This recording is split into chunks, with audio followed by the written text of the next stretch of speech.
छत्रपती शिवाजी महाराज की, डॉक्टर बाबासाहेब आंबेडकरांचा। मी आजच्या ह्या प्रचार सभेला संबोधित करत असताना मंचावर उपस्थित असलेले आमचे सहकारी आणि आपल्या धाराशिव जिल्ह्याचे प्रभारी श्री राजन साळवी साहेब, धाराशिव जिल्हा शिवसेना सहसंपर्क प्रमुख भगवान देवकाते, आमचे जिल्हा प्रमुख सुरेश साळुंके, शिवसेना जिल्हा संघटक सुधीर अण्णा पाटील, शुभंगीताई नांदगावकर, श्री अजित लाखाळ, श्री आकाश कोकाटे, श्री आदित्य हमरे, सौ संगीताताई काळे, श्री बालाजी झेंडे, श्री कमलाकर दाने, आमचे सहकारी श्री बाजीराव चव्हाण, श्री डी.एन. चव्हाण, मंचावर उपस्थित असलेले सर्व शिवसेनेचे पदाधिकारी आणि प्रामुख्याने शिवसेनेचे सर्व 21 मंचावर उपस्थित असलेले उमेदवार, या सर्वांच्या वतीनं धाराशिवकरांना मी मनापासून तुमचे आभार मानायला या ठिकाणी आलो आहे की तुम्ही निश्चितपणे या सर्व उमेदवारांना निवडून देणार आहात। प्रामुख्यानं या जिल्ह्याचा पालकमंत्री झाल्यापासून अनेक योजना या धाराशिवच्या विकासासाठी जेवढे प्रयत्न करायचे होते तेवढे प्रयत्न करून काही योजना मंजूर करून घेतल्या। राज्याचे मुख्यमंत्री म्हणून काम करत असताना एकनाथ शिंदे साहेबांनी ज्या ज्या काही सूचना केल्या होत्या त्यानुसार त्यांच्या मुख्यमंत्री पदाच्या कार्यकाळामध्ये त्यांनी अनेक प्रकल्प या जिल्ह्यासाठी मंजूर केले होते आणि आता ते उपमुख्यमंत्री असताना आणि नगरविकास मंत्री असताना अनेक प्रकल्पाला चालना देण्याचा त्यांनी प्रयत्न केला। प्रामुख्यानं मी एकनाथ शिंदे साहेबांचे आपल्या सगळ्यांच्या वतीनं आभार ह्यासाठी मानतो की लाडक्या बहिणींची योजना जी कधी कुणाला स्वप्नातही कल्पना नव्हती, आजपर्यंत अनेक नेत्यांनी आश्वासनं दिली होती पण त्या आश्वासनाची पूर्तता केली नव्हती, ती लाडक्या बहिणींची योजना एकनाथ शिंदे साहेबांनी सुरू केली आणि राज्यातील सुमारे 2.5 कोटी महिला भगिनींना त्या लाडक्या बहिणीचा योजनेचा फायदा मिळाला। आणि आज अनेक विरोधक प्रयत्न करतायत ती योजना बंद व्हावी म्हणून, परंतु स्पष्टपणे एकनाथ शिंदे साहेबांनी सांगितले की जोपर्यंत या पृथ्वी तलावर एकनाथ शिंदे नावाचं एक वादळ आहे तोपर्यंत ही योजना कदापि बंद होणार नाही, हा त्यांचा विश्वास आपल्या लाडक्या बहिणींना दिला। आणि त्यामुळे आमच्या लाडक्या बहिणींच्या वतीने त्यांचे आभार मी मानतोय की शब्द दिला तो पूर्ण करणारा नेता, त्या नेत्याचं नाव आहे एकनाथ संभाजी शिंदे आणि आम्ही सगळे त्यांचे अनुयायी आहोत। या धाराशिवमध्ये विकास कामं करण्यासाठी त्यांनी माझ्यावर जबाबदारी दिली। खात्याचा परिवहन मंत्री म्हणून काम करत असताना अनेक योजना राबवण्यास त्यांनी मला सूचना केल्या। धाराशिवचं जे बसस्टँड होतं त्या बसस्टँडमध्ये काही गोष्टी होत्या त्या करायला त्यांनी मला सांगितल्या। परवाच्या दिवशी म्हणजे गेल्या आठवड्यामध्ये जेव्हा मी धाराशिवला आलेलो त्या बसस्टँडची अचानक पाहणी केली, काही त्रुटी नजरेस आल्या, काही विद्यार्थ्यांच्या ज्या गोष्टी होत्या त्या गोष्टी मला कळाल्यानंतर ताबडतोब मी सूचनेची अंमलबजावणी केली आणि आमच्या विद्यार्थिनींसाठी ताबडतोब हेल्पलाईनचा नंबर लागू करून त्या ठिकाणी मी सूचना केली होती। मी ताबडतोब हेल्पलाईनचा नंबर सुद्धा 2 दिवसामध्ये चालू करून दिला आणि त्यामुळे आता आपल्या सगळ्या विद्यार्थ्यांना त्याचा फायदा होणार आहे। अशाच प्रकारची अनेक योजना आपल्याला करायची आहेत। त्यामध्ये तेरणामध्ये 15.6 MLD, रुईभरमध्ये 8.6 MLD, एकूण योजनेची जी किंमत आहे ते 180 कोटी रुपये ते आपल्याला मंजूर करायचे। धाराशिव शहरामध्ये CCTVचे नेटवर्क उभे करून सुरक्षा कवच आपल्याला निर्माण करायचं, जेणेकरून धाराशिव शहरातील नागरिकांच्या आणि माता भगिनींच्या सुरक्षिततेसाठी ज्या काही गोष्टी करायच्या आहेत त्या गोष्टी आपण या CCTVच्या माध्यमातून करणार आहोत, जेणेकरून धाराशिवकरांना सुरक्षितता महत्त्वाची ठरेल आणि ते योजनेची अंमलबजावणी लवकरच आपण करू। जिल्हा रुग्णालयामध्ये 500 बेडचे नवीन रुग्णालय जुने कुष्ठधाम येथे उभारण्यात येत आहे। हे काम सुद्धा आता प्रगतीपथावर आहे। एकनाथ शिंदे साहेब मुख्यमंत्री असताना त्यांनी त्याला मंजुरी दिली होती। धाराशिव जिल्ह्याचे वैद्यकीय महाविद्यालयाअंतर्गत 600 कोटी रुपये खर्चाचे 500 बेडचे नवीन रुग्णालय ITIच्या जागेत उभारण्यात येत आहे आणि ते काम सुद्धा मुख्यमंत्री एकनाथ शिंदे साहेबांनी मंजूर केलं होतं आणि ते सुद्धा लवकरात लवकर आपण सुरुवात त्या कामाला करतोय. अल्पसंख्याक समाजासाठी 5 कोटी रुपयाचा निधी शादीखाना निर्मितीसाठी उपलब्ध करण्याचं मानस आहे आणि तसेच धाराशिव शहरामध्ये मुस्लिम समाजासाठी 7 एकर जमीन धाराशिव शहरालगतच शिवसेनेनं मिळवून दिलेली आहे हे सुद्धा तुम्हाला विसरता कामा नये.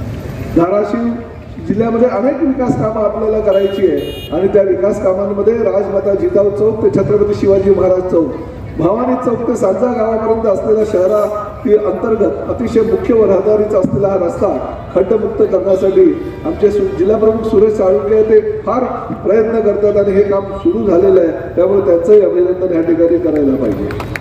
धाराशिव शहरासाठी 2 मोठ्या पाणी पुरवठा योजना कार्यान्वित आहे. त्याला लागणारे वीज बिल देयक साधारणतः 1 कोटी रुपये आहे. ही रक्कम सोलार प्रकल्पाच्या माध्यमातून वाचणार आहे. धाराशिव शहरात भरणारा आठवडी बाजार ह्या पुढे सुरू राहील यासाठी आपल्याला प्रयत्न करायचे आहेत आणि ते निश्चितपणे काम केल्याशिवाय मी राहणार नाही.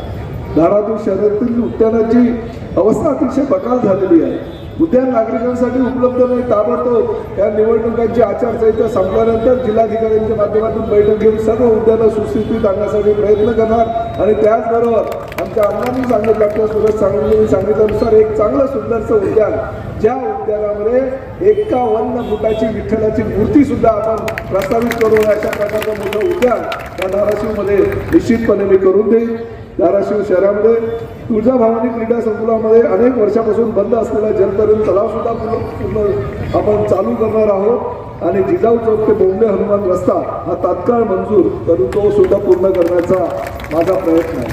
नेहमी ह्या धाराशिव शहरामध्ये आल्यानंतर धाराशिव शहरातील जनता मला एक प्रश्न या ठिकाणी विचारते की साहेब 140 कोटी रुपयाचा निधी जो आहे तो एकनाथ शिंदे साहेब मुख्यमंत्री असताना ह्या धाराशिव शहरातील जवळजवळ 60 रस्ते चांगले सुस्थितीत करण्यासाठी तो निधी मंजूर करण्यात आला होता. त्याचं काय झालं हे आज तुम्हाला स्पष्टपणे सांगतो. फक्त 4 तारखेची वेळ बघा, 3 तारखेला रिझल्ट आहे आणि आमच्या 21च्या 21 उमेदवारांना तुम्ही निवडून देणार याची मला काही शंका नाही आहे. ह्या सगळ्या उमेदवार जे निवडून आलेले नगरसेवक आहेत त्या सगळ्यांना बोलवून 4 तारखेला धाराशिव शहरामध्ये मोठ्या प्रमाणात आपण भूमिपूजनाचा कार्यक्रम आयोजित करू आणि या धाराशिव शहरामध्ये 140 कोटी रुपयाचा जो प्रकल्प बंद पडला होता, काही लोकांनी आपापसात वाद विवाद निर्माण करून तो प्रकल्प होऊ नये यासाठी प्रयत्न केले होते.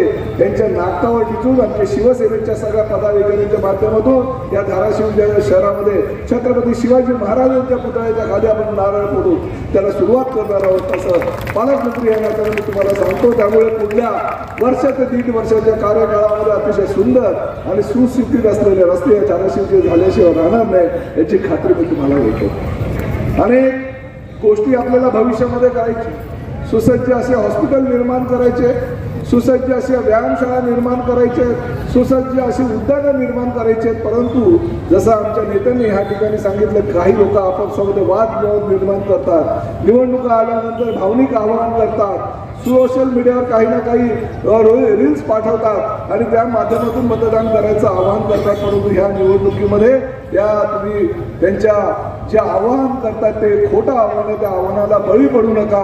तुम्ही फक्त आणि फक्त शिवसेनेचा धनुष्यबाण बघा आणि त्या धनुष्यबाणाला मतदान करा अशी विनंती करायला मी आलेलो आहे. निवडणुका लागल्या, अनेक लोकांनी मला सांगितलं राज्यामध्ये महायुतीचं सरकार यायला जसं आहे, देशामध्ये महायुतीचं सरकार आहे तसंच या राज्यामध्ये सुद्धा विविध नगर परिषदमध्ये आपल्या युती व्हायला पाहिजे. मी बैठक आमची झाली आणि बैठक झाल्यानंतर चंद्रशेखर बावनकुळे साहेबांना म्हणालो, साहेब राणा पाटील साहेब आमचे मित्र आहेत, ते ह्या धाराशिवचे आमदार आहेत. मी त्यांच्याशी चर्चा केली आणि पहिली जी युती आहे महायुती ती आम्ही जाहीर केली आणि TV समोर मी बावनकुळे साहेब आणि राणा पाटील साहेब आहेत, आम्ही एकत्र आलो आणि महायुतीच्या माध्यमातून आम्ही धाराशिवच्या जिल्हा परिषदा असू द्या, पंचायत समित्या असू द्या, नगर परिषदा असू द्या, आम्ही निवडून आलो आणि युतीची घोषणा त्या ठिकाणी केली. चर्चा चालू झाली, मी स्वतः चर्चेला बसलो, आमचे पदाधिकारी चर्चेला बसले, त्यांचे काही लोक चर्चेला बसले. आमचं ठरलं, माझ्याच घरी ती बैठक झाली मुंबईला की एकत्रितपणे सन्मानानं युती करायची. युती करण्याचं निश्चित झालं. आमचे संपर्क प्रमुख म्हणून जे आमचे प्रभारी आहेत राजन साळवे यांची नियुक्ती झाली. चर्चा झाली. चर्चेमध्ये किती जागा भारतीय जनता पक्षानं शिवसेनेला द्यायच्या हे ठरलं आणि त्यानुसार पुढची बोलणी आम्ही चालू केली. निवडणुकीची तारीख जशी जाहीर झाली त्यानुसार फॉर्म भरायची सुद्धा तारीख जाहीर झाली आणि फॉर्म भरायला सुरुवात केली. ज्या जागा आम्हाला देण्याचं निश्चित झालं होतं त्या जागा त्यांनी देईल आमचं कबूल केलं होतं, परंतु त्या ठिकाणी सुद्धा शिवसेनेच्या उमेदवारांबरोबर समोर त्यांनी त्यांचे उमेदवार उभे केले. आम्हाला कळलं, आमच्या पदाधिकाऱ्यांना कळलं, आपली फसगत झाली.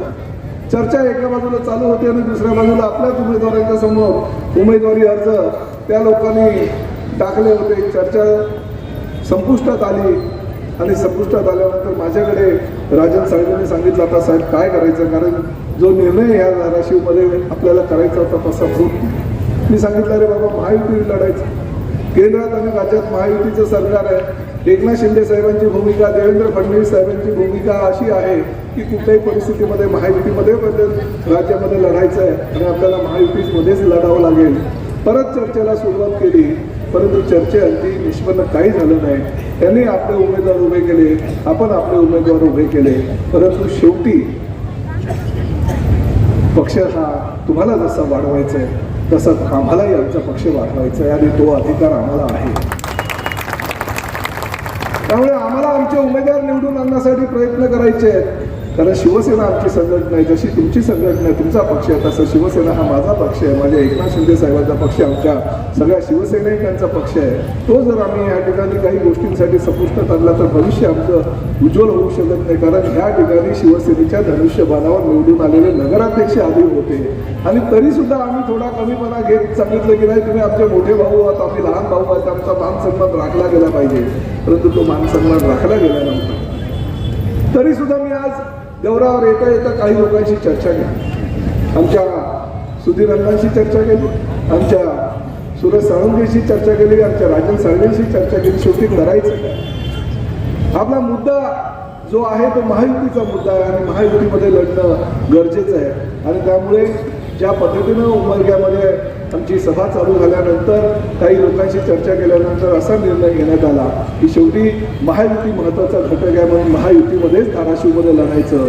आमची जरी फसगत झालेली असेल, आमच्या जरी शिवसेनेच्या उमेदवारांच्या समोर तुम्ही उमेदवारी अर्ज दाखल केले असतील तरी सुद्धा भविष्याचा वेध घेता येणार आणि भविष्याचा वेध घेता येत असताना आगामी जिल्हा परिषद आणि पंचायत समितीचा विचार करून या धाराशिवमध्ये परत एकदा शिवसेना आणि भारतीय जनता पक्षांच्या माध्यमातून युतीमध्ये लढण्याचा आम्ही निर्णय घेतलेला आहे. कारण मुख्यमंत्र्यांनी तशी विनंती केलेली आहे. मुख्यमंत्र्यांनी मला फोन केला की जे झालं ते झालं, भविष्यामध्ये चांगले संबंध आपल्याला जर आपल्या महायुतीच्या माध्यमातून ठेवायचे असेल तर आपल्याला एकत्रितपणे ही निवडणूक लढायची आहे. ज्या ठिकाणी एकाच एक उमेदवार असतील त्या ठिकाणी ठीक आहे, परंतु ज्या ठिकाणी दोन्ही पक्षाचे एक फॉर्म असतील त्या ठिकाणी आपल्याला मैत्रीपूर्ण लढत लढून नगराध्यक्षाच्या उमेदवाराला भारतीय जनता पक्षाचा उमेदवार म्हणून नव्हे तर महायुतीचा उमेदवार म्हणून पाठिंबा द्यायचा आहे असा निर्णय पालकमंत्री या नात्यानं या मंचावर आज आम्ही सगळ्यांच्या वतीने घेत आहोत. फसगत आज जरी झाली असेल तर उद्या शिवसेना आपली ताकद दाखवल्याशिवाय राहणार नाही अशी ग्वाही आजच्या ह्या सभेच्या माध्यमातून आम्ही देतो. आणि निश्चितपणे मंचावर उपस्थित असलेले 21च्या 21 उमेदवार हे आपण प्रचंड मताधिक्याने निवडून आणाल याची मी खात्री बाळगतो. तुम्हाला शुभेच्छा देतो.